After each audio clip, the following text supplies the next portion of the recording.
नमस्कार दोस्तों, इस वीडियो में बात करेंगे नए नए लॉन्च किए हुए एक इंडेक्स पर। और ये इंडेक्स लॉन्च किया है एनएसई ने लॉन्च किया है Nifty India tourism index.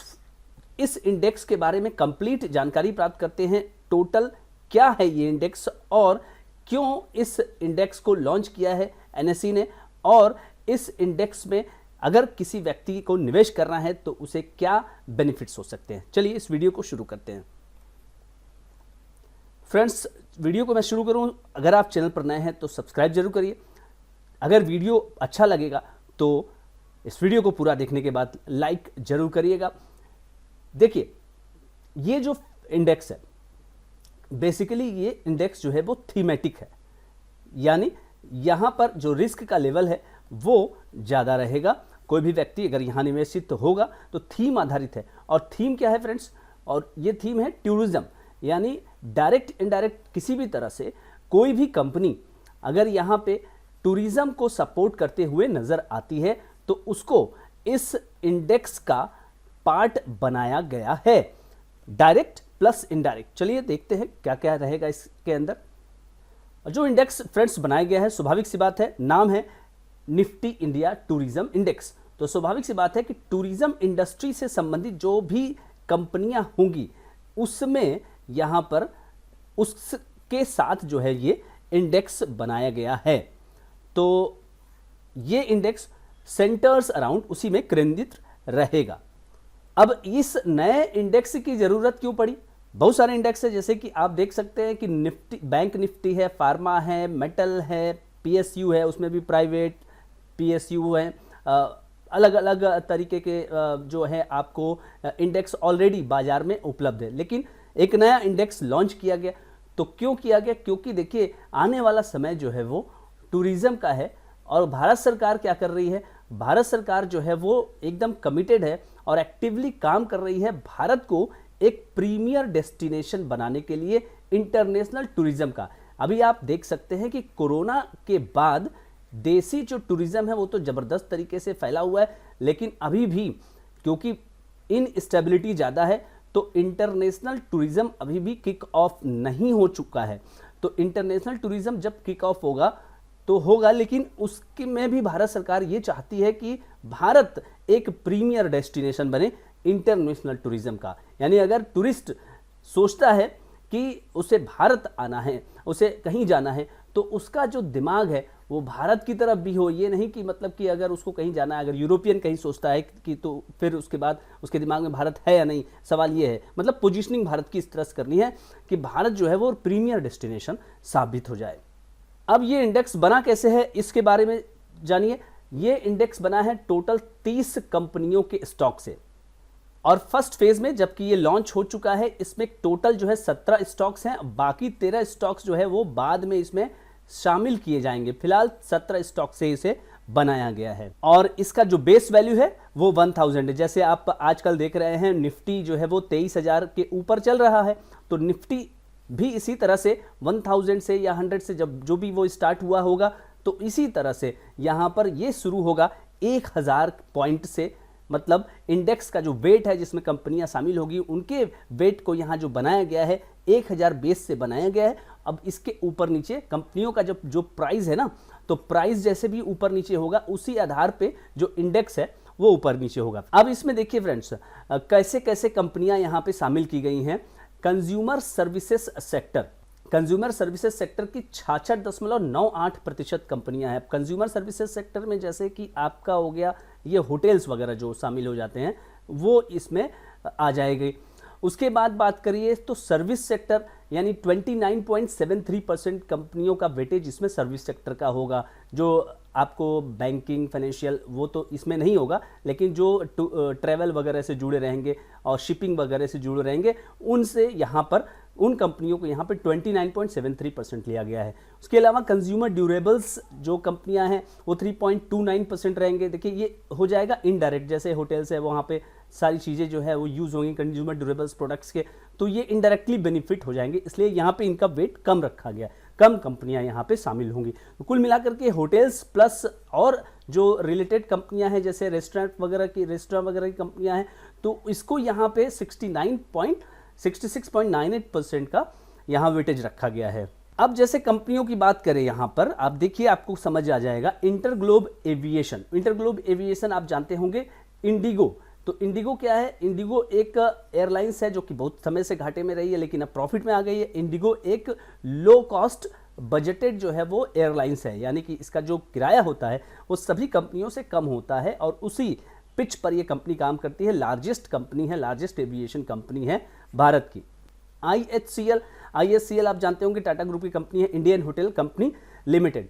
IRCTC ये भारत सरकार की कंपनी है जिसके माध्यम से हम लोग टिकट बुक करते हैं और ये काफ़ी अच्छा वेल मैनेज्ड कंपनी है और अच्छी प्रॉफिटेबिलिटी के साथ चलती है।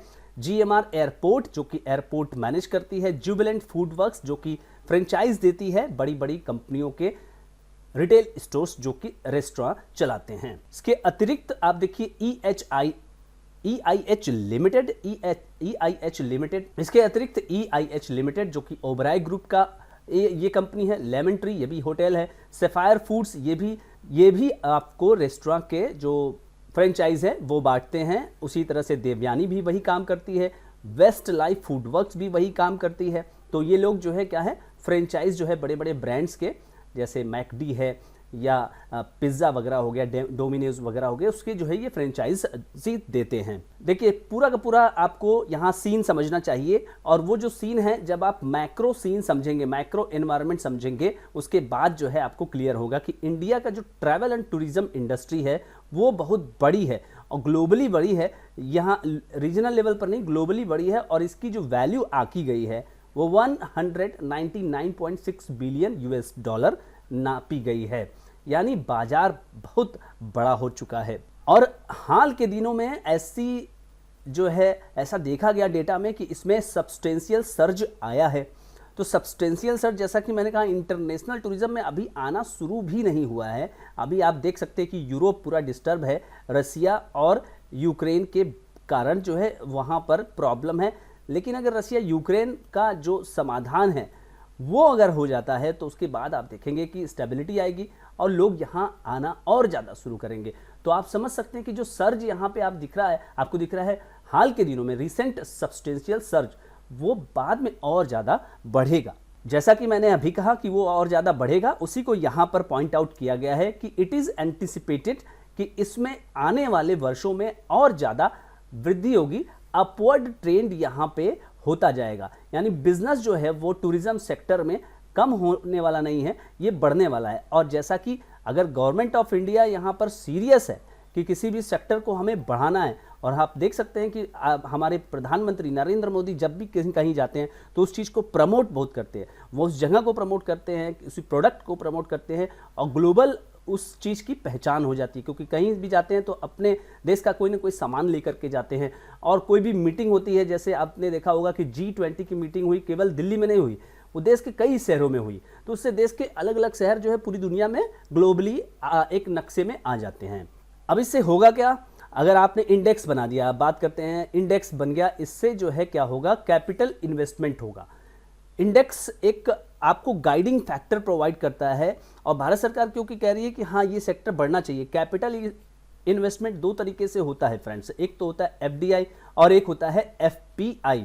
भारत के बाहर की बात मैं कर रहा हूँ कि भारत के बाहर की कंपनियां अगर आ रही हैं तो फॉरेन डायरेक्ट इन्वेस्टमेंट का मतलब होता है कि बाहर का पैसा देश के अंदर आए, हमारे देश में लगे, और वो एक फिक्स कैपिटल होता है, यानी कि ये पैसा बिजनेस करने आता है। जैसे मान लीजिए कि बाहर के कोई होटल ग्रुप है, वो बाहर से आया और यहाँ पे पैसा लगा करके होटल प्रॉपर बना रहा है और उसके बाद उसको चलाएगा। ये बिजनेस करने के लिए पैसा आ रहा है। और जहाँ तक बात है FPI की, तो वो किसी कंपनी में शेयर ले लेते हैं और उनके कुछ टारगेट होते हैं, वो टारगेट मीट आउट हो जाते हैं तो वो शेयर जो है वो सेल भी कर सकते हैं। यानी ये जो पैसा होता है ये वोलेटाइल होता है, नेचर का होता है। जब उनके इन्वेस्टमेंट ऑब्जेक्टिव पूरे हो जाते हैं तो वो चले जाते हैं। तो हमें चाहिए क्या? FDI चाहिए। और इस तरह के जो फंड है, इंडेक्स लॉन्च होने के बाद, फंड नहीं है ये इंडेक्स है, इंडेक्स लॉन्च होने के बाद एक लोगों का मतलब इन्वेस्टर्स का ध्यान आकर्षित भी होता है, क्योंकि बाहर से जब वो देखेंगे कि हाँ इस तरह के इंडेक्स यहाँ चल रहे हैं और इस तरह की कंपनियां हैं और उनको क्या बेनिफिट्स हो रहे हैं, तो वो FDI के बारे में भी सोच सकते हैं। और इसके अलावा कुछ स्टार्टअप्स भी इस दिशा में काम कर सकते हैं। तो ये बेनिफिट आने वाले समय में हम एक्सपीरियंस कर सकते हैं। इसके अलावा अगर बात करें ETF की एक्सचेंज ट्रेडेड फंड लॉन्च हो सकता है, और अगर म्यूचुअल फंड की बात करें तो म्यूचुअल फंड भी इसमें इंडेक्स फंड लॉन्च हो सकता है। आप देख रहे हैं इधर बीच जो है defence fund, defence index fund जो है वो कंपनियां ले आई हुई हैं, या इसी तरह के थीम पर इंडेक्स फंड जो है वो म्यूचुअल फंड्स जब लॉन्च करेंगे, तो जब लॉन्च करेंगे तो उनके पास पैसा आएगा, जनता उसमें पैसा देगी, तो उससे वो क्या करेंगे, उससे वो इन्हीं कंपनियों के शेयर्स खरीदेंगे जो कि इंडेक्स में शामिल होंगे। जैसा कि मैंने अभी बताया कि ये इंटरग्लोब एविएशन है और होटल्स वगैरह हैं और कई सारी जो रेस्टोरेंट के फ्रेंचाइजी देने वाली कंपनियां हैं, तो सबका जो इन्वेस्टमेंट का इनफ्लो होगा ना, इन सब शेयरों में होगा, और उसका परिणाम ये होगा कि इन शेयरों में लिक्विडिटी होगी और इनका वेट बढ़ता जाएगा और इनका मार्केट कैप बढ़ेगा। मार्केट कैप कैसे बढ़ेगा, क्योंकि प्राइसेस जो है बढ़ेंगे।